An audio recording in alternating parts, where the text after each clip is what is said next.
Hi, this is Roger, thanks for dropping by.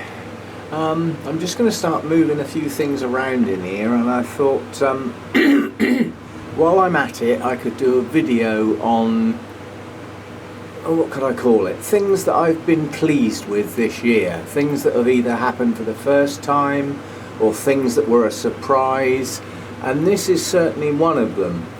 This species Vanda, that's not a particularly pretty plant, has actually opened its first bloom, and there's others to follow on. I mean, that's actually got 3 spikes on it, so this for me has been Vanda year. I mean, my daughter bought me one that was in bloom at the time with a nice orange blooms. We've seen that a few times, and then it produced 2 more spikes after that, so those were my own spikes. Those were my first ever Vandas to bloom like off my own back myself. And this species has been a long time coming, and now it's having a good go, so I'm pleased.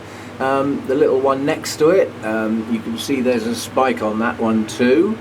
So that was bought as a young plant, so this is its very first spike ever. I don't even know what it looks like. That'll be good. And this monster thing up here, hang on, let me zoom out because it doesn't fit. Yeah, this huge big Vanda up here, that's actually got a spike in it, just started. So this has been a Vanda year. My Vandas have done well. They've come on nicely. And as I go round, I'll pick out a few other things that I'm just pleased with. You know, I mean, to have Vandas with no blooms is sort of like a broken pencil. Pointless. Sorry, I nicked that from someone else. But yeah, so I'm pleased with the Vandas. And as I go round, while I'm there, because I'm not going to get the thing down, my Laelia anceps is pushing out a good spike there. You know, I'm pleased with that too. I mean, that was a 3-bulb division off of a specimen plant, and I mean it settled down, it pushed some new roots, and they promptly got burnt off, but they've recovered, and it's grown a nice new bulb, and that bulb has flowered, or hopefully will do. It's got a good spike on it. I see no reason why that shouldn't mature. So that's another thing I'm pleased with, and I'll find some other things as I go round. While we're on the subject of pleased with, my Zygopetalum's not dead yet. That's the one I did a repotting video, or how to kill a Zygopetalum, I think it was subtitled. But the new growth on it is maturing. Yes, it's got some spots on the leaves, but most Zygos that I've seen have got some spots on the leaves, so I'm not worried about that, but it's not dead yet. I've had this one a while, and in theory, that growth when it matures should actually push up a spike. It's big enough, you know, the leaves are larger than previous leaves on it, and it was in flower when I got it. So that's still alive, that's a bonus. I didn't expect it to live, but it's hanging in there. Good old Zygo. I might be able to get rid of my membership of the I Kill Zygos Club. If I can get that one to bloom, that'll be marvellous. So yeah, that's another little bonus. I couldn't possibly have an analysis of a year without including this particular plant. I didn't think this was going to grow very well. It stayed static for a while, but then, I mean, it pushed out that leaf, which is, well, it's nearly half as long again as any previous leaves. It's now pushing out another leaf, and it's, you know, it actually bloomed. I managed to actually mature a flower spike on it and get it to bloom. And these are lasting well. It's lost 2 so far. But this one opened nearly 7 weeks ago, so it looks like this is a sort of 2-month plus flower spike, which is a flipping good job since it took a year, or nearly a year, to actually develop. So, you know, that I'm well pleased with that.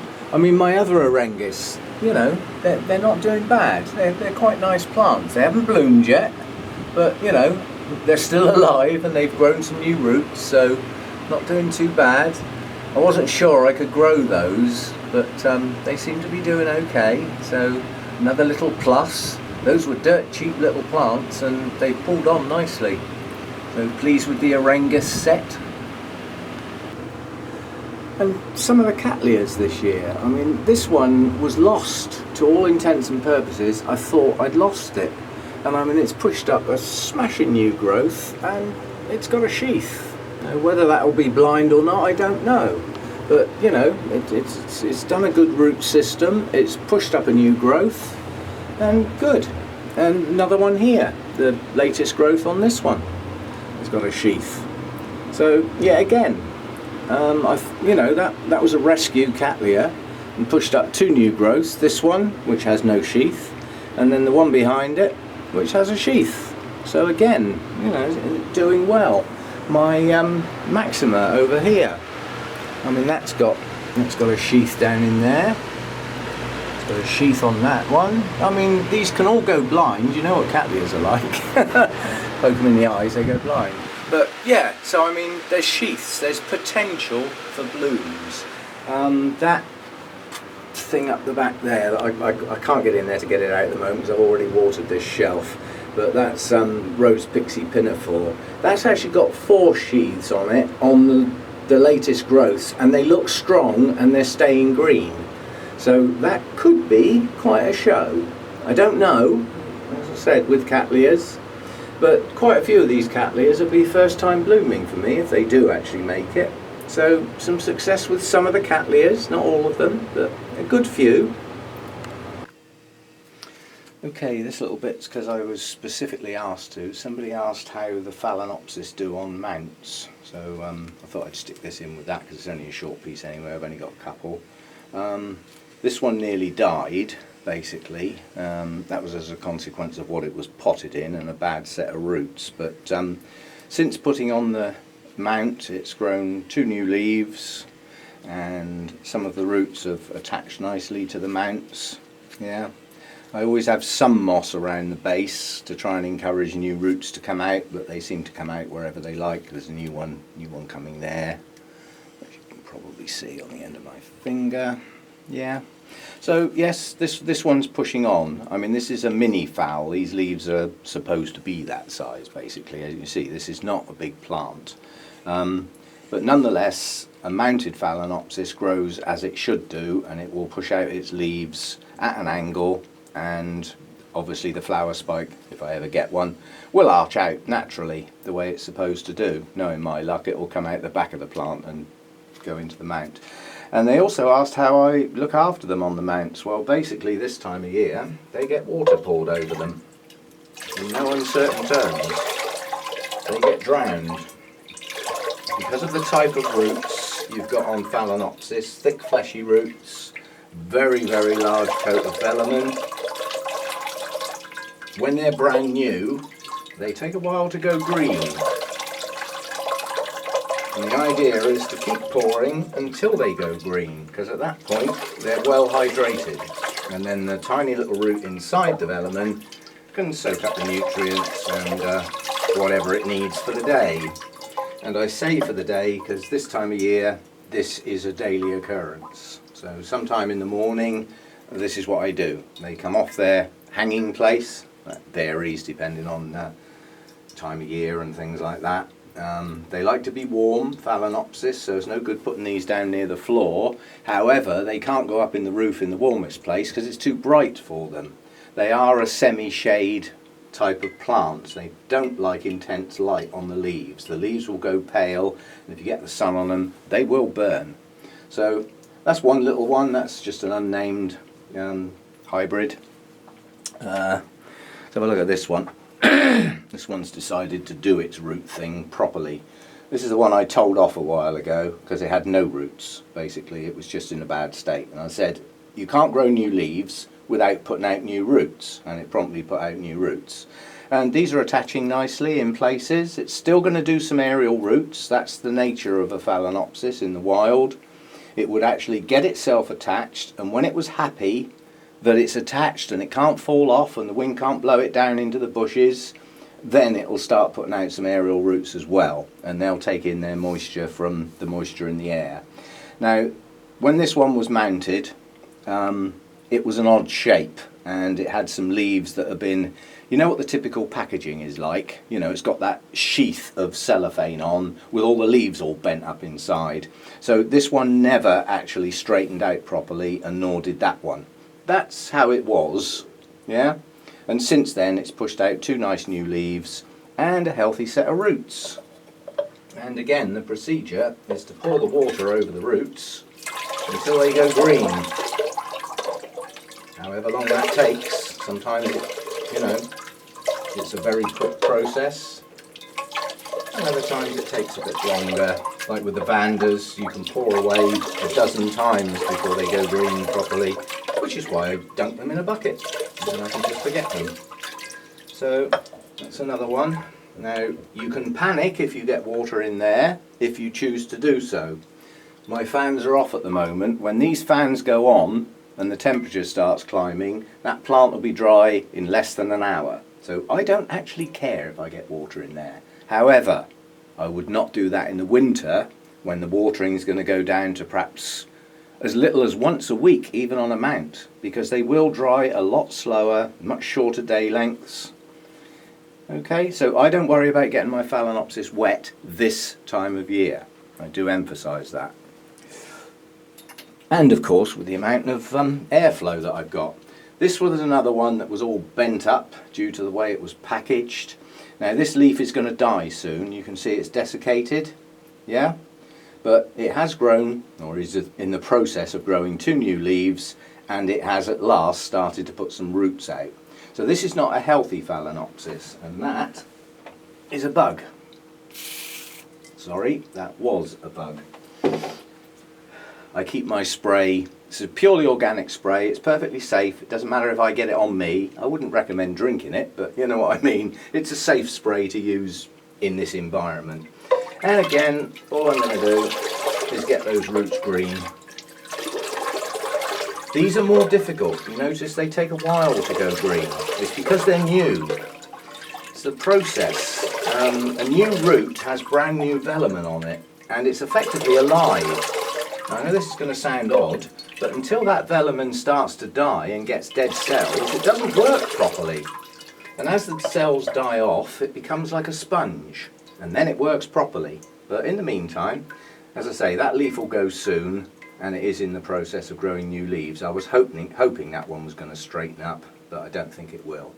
So that was just a quick update that I was asked to do on the Phalaenopsis that are on mounts.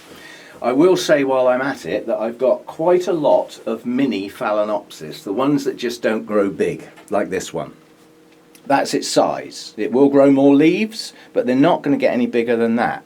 Very, very accommodating little plants, the mini phals. I love them. And they still have reasonable sized flowers for the size of the plant, and plenty of them. So my other mini phals that I've got are probably destined to be mounted in the not too distant future. I'll have to look at them individually, see what sort of state their roots are in and see if they're suitable or not. But I like them on mounts. I like them looking natural rather than sticking upright in a pot, you know, and forever trying to fall over, and you're forever trying to straighten them up again because we like them sticking upright, and then the spike bolt upright on a stake. That doesn't appeal to me. I try and make my plants look natural, which is why I like the mounted plants. And as I said, a nice arching spike out of here, that's going to look good, if it ever does. It's still a relatively young plant. It was its first spike when I got it. Okay, so that was just a quick update that I was asked to do. If I can find the off button, there we go. Just an afterthought, while we're on the subject of mounted orchids, with going back to the Phalaenopsis bit, I was asked about culture tips and things like that, and the thing I always forget because of the way I water is feed. Now at the moment I'm using an organic kelp seaweed type based feed. It's quite low strength all round. It has got some nitrogen in it, so it does, you know, it is actually helping with growth and things. But literally, Phalaenopsis, along with Vandas and a couple of other types, they are classed as high feeders. You can actually give them quite strong fertilisers in their growing period when they're pushing up new leaves and pushing out new roots. So you can actually sort of stonk up the food a bit. But you still shouldn't go above a recommended dose on the manufacturer's sort of packaging. You should still stick to that. But why I wanted to show this one is, if I water this one like I would normally do, and pour water over it, Some of it's going to get on the plants. As I said, I don't go into panic mode. If a bit of water gets on my plants this time of year, it'll be dry in an hour. So I don't worry. The idea of the moss pack near the base is that some of the roots are in moss. Now that moss will take most of the day to dry. So those roots stay hydrated all day long, and they can dip into that as they choose. The aerial roots get a very short window, because obviously once the fans kick on, you know, they're going to start to air dry. And the little roots inside will have only had a short window to take in some nourishment. So that's the idea of having the moss as well. But I do like the roots to attach. Why I wanted to show you that one is, don't forget, if you've got mounted orchids, if the roots decide to go round the back, they need some water too.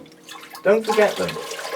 Do the back of your mount. If that's where the roots decide to head, and some of them do that, then don't forget the back of the mount. So that's a little Orangus basically that's coming on nicely. Two separate plants. And another bug. Die, you little bug. They're odd bugs, I get bugs, I mean we all do. If you've got any opening whatsoever, you will get some bugs. And I mean a lot of people have got a huge roof vents in their greenhouses. You know, they've got the door wide open on a hook to get some airflow through. Well, I can't actually do that. There are no opening windows or doors in this environment, none. This was an opening window. Well, it got boarded up so that I could have an extractor fan. So, you know, so I've lost the option to have that. But with an extractor fan to get the heat out and an inlet fan to get cooler air in, that air is also fresh air. So I do cycle my air round and get fresh air in. And then obviously the big circulating fans, these things, move it all round and stir it all up. And the foggers try and keep it as moist as they can. Okay, so just a quick little bit on mounts in general. Don't forget the backs. I mean, I've got some Tolumnias where nearly all of the roots are around the back of the mount. And if I only poured the water on the front, poor little things would frazzle. So, you know, keep your eye on your mounts. Make sure all of the roots get hydrated. And they are supposed to dry out, yes. But on a mount, they shouldn't stay dry that long. Certainly not in the growing season. I mean, a day is my limit. If we get 2 dull days, you know, real miserable, what I call English summer days, you know, where it's drizzly rain and it's overcast and the light level's lower, they may get left till the 2nd day. But that would be the only exception this time of year. In the summer, the mounts get watered daily. It's a daily chore that I enjoy, so I don't mind mounted orchids. I know a lot of people have taken nearly everything off of their mounts because they get fed up with doing it every day. For me, it's part of my enjoyment. Okay, just a quick bit on mounts. This is a muddly video. It's got lots of little bits in it. Again, on the subject of mounts and combining it with things I'm pleased with. This is Brassavola David Sanders, and I think it's Brassavola cuculata cross with Brassavola digbyana, which is probably, I think that's Rhyncholalia digbyana now. Anyway, the one with the fluffy heart-shaped lip, which is nice. But that's the latest growth there, and that's a sheath. Now, whether it'll go blind, because the previous growth put out a sheath, that pathetic looking thing there, but it was a young plant. I wasn't expecting much, but this looks like it's actually going to bloom. That's a good strong sheath coming up there. And again, on the subject of mounts, as you can see, most of the roots look like they're round the front of the mount, but if you look round the back, there's more. Now this is a strange mount. This has got rather a lot of moss around the original plant before it started to throw out its new growths. But it's still quite a young plant for me. So that moss is still slightly damp. So the moss won't get watered today. What I'll do is hold it sideways like that and pour the water over the aerial roots only. And of course round the back, not forgetting the back. So it will get some water today, but if I keep that moss soggy, then the older roots that are in there that are perfectly viable could start to rot. And it's not worth the risk. I can hydrate that plant purely by watering its aerial roots. And then what's left of the moisture in that moss will last until tomorrow. So that's that one. And while we're on the subject of the Brassavolas, this is my Nodosa. Now this bloomed for me, much to everybody's surprise because it is such a young plant, but it did bloom. Now if you look over to the left, that's the latest new growth, and the one going up the back there is another new growth. So that's its 2 new growths for this year at the moment. And if we come round to the front, they've both got sheaths in them. That little one there and that one there just starting, so that's still quite a young leaf. You can see it hasn't fully opened yet to its sort of triangular shape that they have. So that looks like that may well bloom again, and I mean that's chucked out some good roots this year. That's a nice strong young plant, but I have to say it's blooming size because it actually bloomed for me. So they're a couple of well pleased, you know, that given where I place them, if they bloom where they are, then they can stay where they are, quite honestly, and they don't have to go up where the vandas are to get that tiny little extra bit of light that has pushed the vandas on this year. These don't need it, they're okay where they are. So they've got a nice space allocated, as I say. Once something is comfortable in its space, then that's its space, that's where it lives. So a couple of brassavolas. And again, while I'm up in the roof sorting out what needs watering and what doesn't, as you can see, this is a cattleya. This is Yarrack Summer. Yes. Look, roots a lot on the back of the mount. I can water this plant without getting the front wet. You see what I'm getting at? I can hydrate that plant by watering the back of the mount and the sides and the bottom of the mount without actually getting what is rather a large amount of moss for a cattleya type wet. So today the moss will be kept slightly damp from yesterday and will not get any water on it. I will just hydrate the aerial roots and those hanging on for dear life to the mount. But while this thing's down, I mean, that's the latest growth round the back, and boy is that a sheath. If that doesn't flower, I'll be astounded. That should be forming buds in the not too distant future, and that will be its first time flowering. I bought that as a tiny little seedling with 2 pseudo bulbs, so all the rest of that plant is all my own work, and I'm pleased, you know, for once with a cattleya. You know what I'm like with cattleyas, they're not my well, they're the plants I do the least well with. That's the only way I can sum it up, and I found out why, and it won't be happening again. So, you know, hopefully all my cattleyas will pull up. But you know, that one's been brought on over a period of, I must have had that 3 years now. 3 years. 1 pseudo bulb a year. And what would be nice next year after blooming, you sometimes find with the single leaf cattleyas, once they flower for the first time, the following year they seem to put on a bit of a spurt, and providing they've got enough feed and are hydrated well enough but still allowed to dry, they'll often put out 2 leads following their first blooming. So obviously you've got the potential for 2 sheaths and 2 bunches of flowers then. Yippee! And then when they get big and mature, you might get 4 or 5 each year. And then you're off towards specimen plants, which would be nice if you know, but we haven't all got the space for that. Anyway, I just thought you'd show you that one. It's a well-established plant on its mount, roots everywhere, just like it would be in the wild, hanging on to its branch up in its tree. Okay, Yarrack Summer. Blooming soon, we hope. And I couldn't have a pleased with type video without including this one. This is Roseoglossum Rawdon-Jester. It has huge blooms, beautiful colours, and it remained a bit doing nothing for a while, and I was beginning to get a bit worried.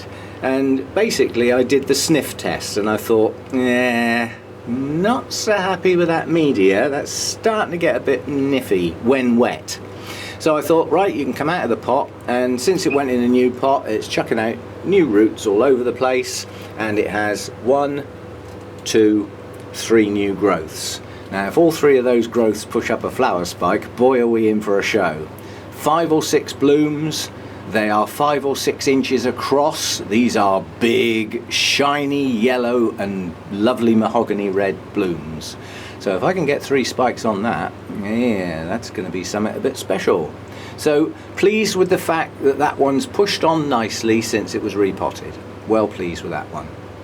That was a good plant when I got it, but it only ever had the 1 spike. Well, now it's got a choice of 3. Might not flower on all of those growths, but I see no reason why it shouldn't. It's a hell of a good sized plant. It's got magnificently big bulbs on it. It's got a power of strength in behind those new growths, and with a load of new roots coming out, That's going to bloom. It's got to. Okay, so I'm going to break off here, and I'll pick this video up again in a sort of continued part 2 type thing. But just looking at the timing on this is already getting beyond a lot of people's concentration, shall we say. So I'll break off here, as I say, and I'll pick up on a sort of part 2 shortly. Thanks for watching. See you next time.